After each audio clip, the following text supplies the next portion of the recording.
It is hard to resist buying Girl Scout cookies, especially when you know you're supporting a great organization. This year, sales of Thin Mints and Samoas and all those other treats are going to approach record levels. But just how much does that young sales force really know about where the money comes from and then where it goes and what to do with it? Kayla Tausche joins us now to explain. Kayla, do these girls have any idea about the amount of money they're actually making? Tyler, each girl knows when she personally sells a lot of cookies, but she can't really fathom how big the overall organization has become. Today actually marks the end of this year's season, which is only a couple of months long.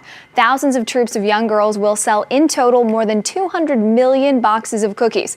Call it America's youngest sales force, earning nearly $1 billion, all before it's time to start their homework. How much do you think all of the Girl Scouts sell in Girl Scout cookies every year?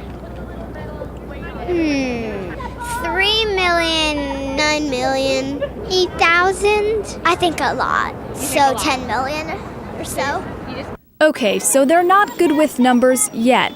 That doesn't stop these Manhattan Girl Scouts and others like them from hauling in close to $800 million in cookie revenue over a span of just 8 weeks. It's more dough than some S&P 500 companies will see in an entire year. A remarkable feat, considering the pitch looks much like it did a century ago, door to door, in person, and offline. It's the first time in 13 years that we actually updated the boxes, was this year. Now Girl Scouts CEO Ana Maria Chavez is doing the unthinkable, taking the business online. In this economy and in this business environment, most companies have an e-commerce platform. They have websites. They're able to trade on the internet. So right now we're at the front end of that design. You know, we're looking at a couple of years. We'll probably have a prototype next calendar year for girls to test out. Girl Scout cookies for sale! This year is on track for some $790 million in sales for Girl Scout cookies, yet another record revenue figure, making it America's #2 cookie brand behind the Oreo. If you could sell cookies online, do you think people would buy them? Yes.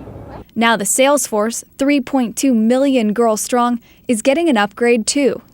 New financial literacy initiatives and badges like Business Plan, Cookie CEO, and My Portfolio are versing troops in the ways of Wall Street.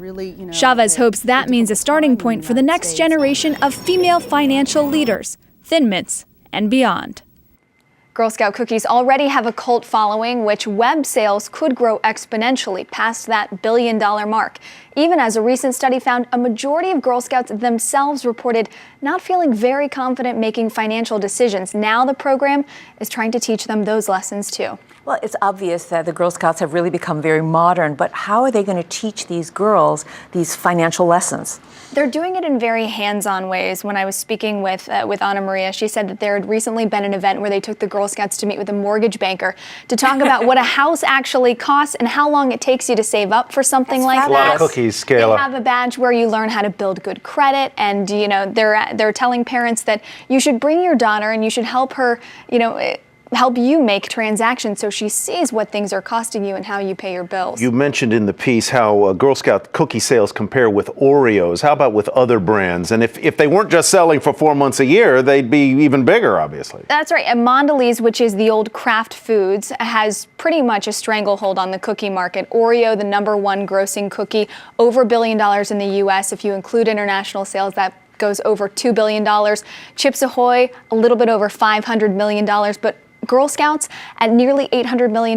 If you annualize that revenue, considering they only sell January through April and each troop only has 8 weeks to sell, you'd be well beyond that Oreo number. Looks like a whole new crop of entrepreneurs. We will see. No doubt. Thank you so much, Kayla.